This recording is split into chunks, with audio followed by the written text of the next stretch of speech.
Mesdames et messieurs, bonsoir. C'est l'heure du journal sur la télévision égyptienne, la chaîne 2 et Nile TV que j'ai monté avec mon collègue Hani Farag et moi-même, Mohamed Hamsani. Bonsoir Hani. Bonsoir Mohamed, bonsoir tout le monde. Bienvenue sur Nile TV International, sur la deuxième chaîne nationale. De suite, le principal titre. Le président Abdel Fattah el-Sisi se réunit dans la capitale irlandaise Dublin avec son homologue irlandais Michel Daniel Hings. Badbouli annonce que le taux de l'inflation en Égypte a reculé à 25,5% lors d'une conférence de presse à l'issue de la réunion du gouvernement. Les forces démocratiques syriennes annoncent une trêve avec le groupe pro-turc Amenbej, où des combats ont fait 218 morts.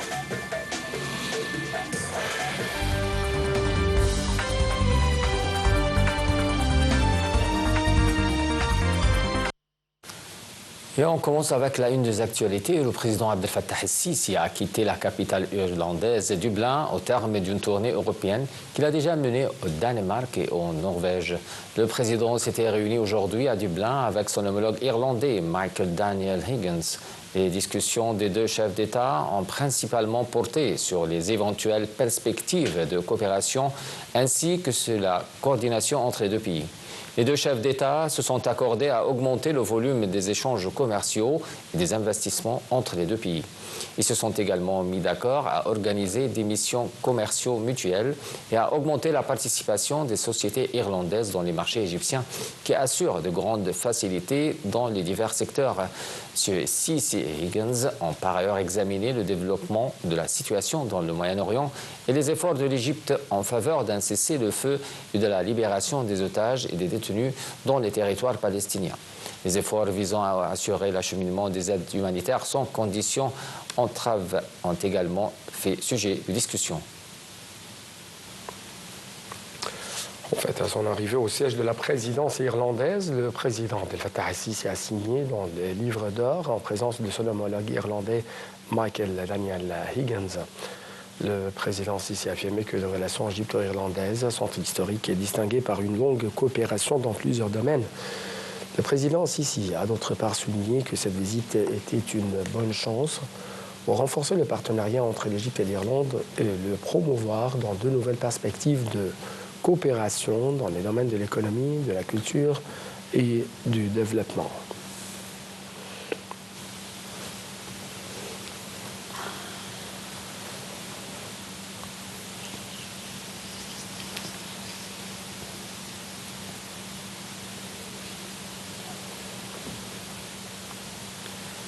Le président Abdel Fattah el-Sisi s'est également entretenu avec le premier ministre irlandais Simon Harris au siège du gouvernement irlandais à Dublin. L'entretien a été centré sur le processus du développement durable en Égypte et sur les perspectives d'investissement valables pour les sociétés irlandaises opérant en Égypte, en particulier dans les secteurs des énergies renouvelables, de l'économie et de la culture.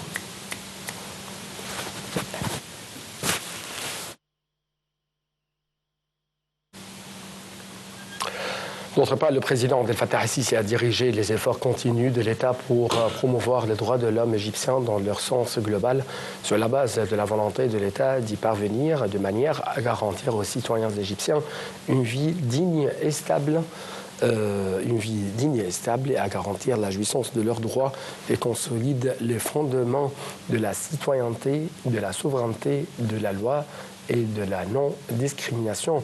Cela s'est produit lors de la réunion du président Sisi avec le ministre des Affaires étrangères Badr Abdelati.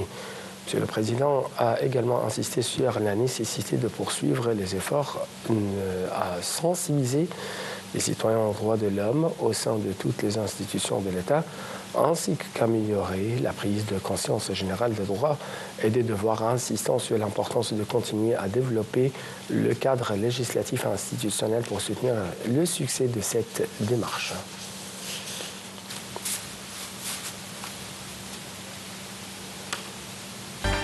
Mohamed.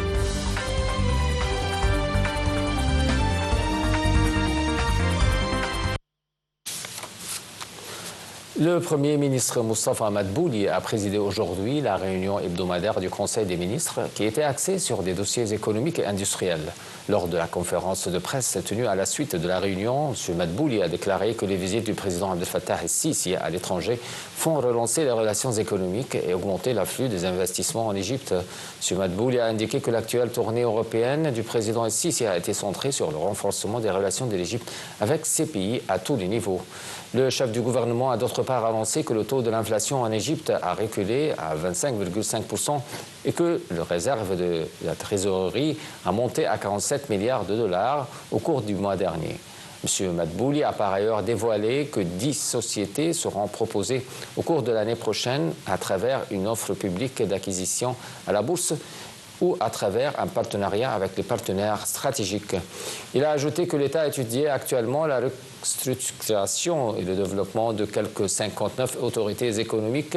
Le chef du gouvernement a par ailleurs souligné qu'au cours des prochains jours, il y aurait un afflux d'investissements qataris en Égypte, précisant que ces investissements couvriront plusieurs domaines.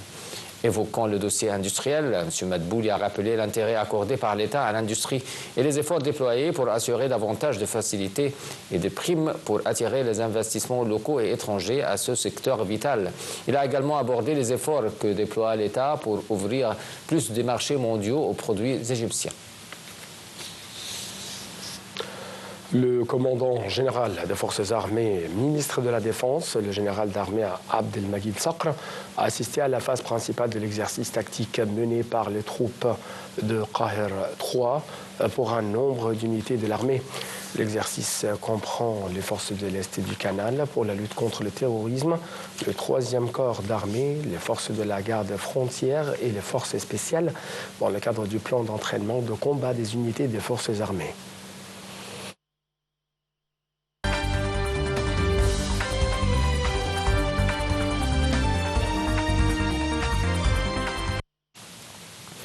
Le ministre des Affaires étrangères, Dr Badr Abdelghati, a affirmé lors d'un appel téléphonique avec le secrétaire d'État américain Antony Blinken la position stable de l'Égypte qui soutient la souveraineté et l'intégrité du territoire syrien. Lors de l'appel téléphonique, les deux ministres se sont mis d'accord sur l'importance d'adopter un processus politique permettant de rétablir la stabilité et de mettre fin à la souffrance du peuple syrien. Abdelghati a affirmé que l'Égypte rejette la décision d'Israël de s'emparer de la zone tampon dans le Golan. Il a souligné que cette décision constitue une occupation du territoire syrien et une violation flagrante de sa souveraineté.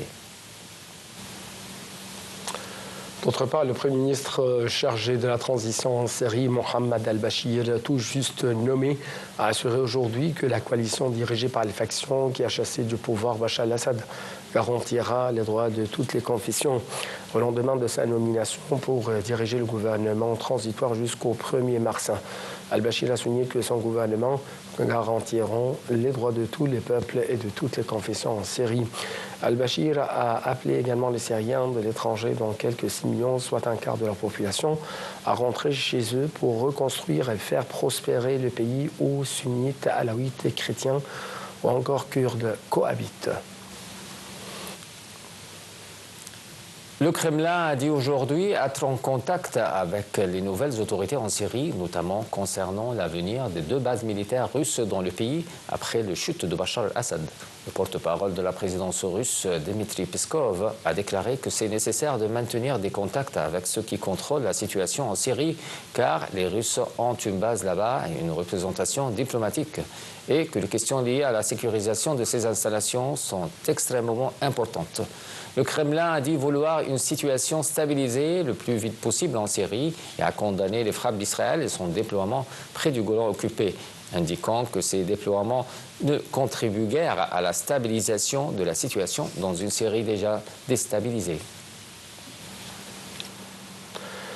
Les forces démocratiques syriennes ont annoncé aujourd'hui une trêve avec le groupe pro-turc à Manbij, zone à majorité arabe, où des combats ont fait 218 morts.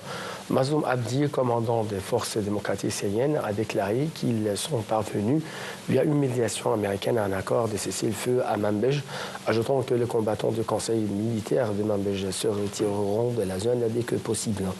Entre-temps, l'administration des opérations militaires syriennes a annoncé s'être emparée de la totalité de la ville d'Deir ez-Zor, dans l'est de la Syrie, affirmant ainsi que les forces kurdes présentes dans la ville s'étaient retirées. L'armée d'occupation israélienne a indiqué avoir mené environ 480 frappes au cours des dernières 48 heures sur des cibles militaires stratégiques en Syrie. Dans un communiqué, l'armée d'occupation israélienne a dit avoir frappé la plupart des stocks d'armes stratégiques en Syrie, les empêchant de tomber entre les mains d'éléments terroristes. Les cibles comprenaient 15 navires de guerre, des batteries antiaériennes, des aérodromes et des dizaines de sites de production d'armes à Damas, Homs, Tartous, Latakia et Palmyre. L'émissaire spécial de l'ONU pour la Syrie, Geir Pedersen, a affirmé que la Syrie connaît actuellement un moment historique après la chute de Bachar al-Assad. M. Geir Pedersen s'est dit très inquiet de constater que des frappes et appels à l'arrêt des frappes et des mouvements israéliens en Syrie, où Israël, selon l'Observatoire syrien des droits de l'homme, détruit les principaux sites militaires en menant plus de 300 raids aériens depuis dimanche dernier. Entre-temps, 2 Palestiniens ont été tués dans des frappes aériennes menées par les drones des forces d'occupation israéliennes, l'un dans la région d'El Moas et dans l'ouest de la ville de Rafah, au nord de la bande. Le ministère palestinien de la Santé a de son côté annoncé aujourd'hui un nouveau bilan de 44 805 morts dans le territoire palestinien depuis le début de l'agression israélienne il y a plus d'un an. Il a ajouté dans un communiqué qu'au moins 19 personnes ont été tuées ces dernières 24 heures, ajoutant que 106 257 personnes avaient été blessées dans la bande de Gaza depuis le 7 octobre 2023. Le président du Parlement arabe, Mohamed Al-Yamahi, a demandé davantage d'aide humanitaire pour soulager la souffrance du peuple palestinien face aux crimes terroristes perpétrés quotidiennement par les forces de l'occupation israélienne. Mohamed Al-Yamahi s'est exprimé lors de la première réunion du comité de la Palestine de premier cycle de la 4e législature du Parlement arabe. Mohamed Al-Yamahi a également indiqué que le Parlement arabe suit constamment l'évolution de la situation dans la bande de Gaza, victime depuis 14 mois d'un génocide, d'une épuration ethnique, mais aussi des déplacements forcés de la population. L'Assemblée générale de l'ONU se prononce aujourd'hui sur un projet de résolution réclamant un cessez-le-feu immédiat et inconditionnel à Gaza, un appel symbolique après le veto américain à un texte similaire au Conseil de sécurité. Le texte réclame ainsi un cessez-le-feu immédiat, inconditionnel et permanent, ainsi que la libération immédiate et inconditionnelle de tous les otages. Il demande également un accès sûr et sans entrave à une aide humanitaire d'ampleur, y compris dans le nord assiégé de Gaza, et dénonce toute tentative d'affamer les Palestiniens. L'ambassadeur Ala Moussa, ambassadeur de l'Égypte à Beyrouth, a souligné la nécessité d'établir un cessez-le-feu au Liban et de mettre en œuvre la résolution 1701 de l'ONU. L'ambassadeur égyptien a souligné la nécessité d'élire un président pour le Liban, espérant que la prochaine session du 9 janvier aboutisse au choix d'un président pour la République.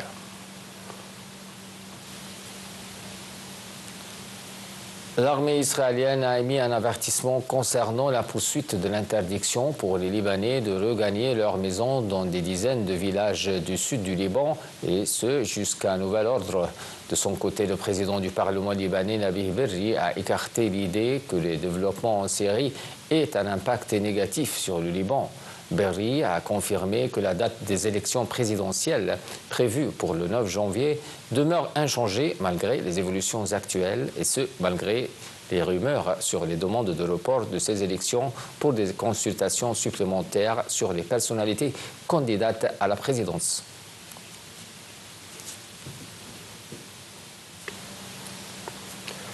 Donc, avec cette dernière nouvelle, nous devons clôturer cette édition de notre journal complet en langue française. Merci beaucoup pour votre attention sur deuxième chaîne nationale, et suivez-nous toujours sur NATV International pour plus d'informations en langue française. Merci beaucoup.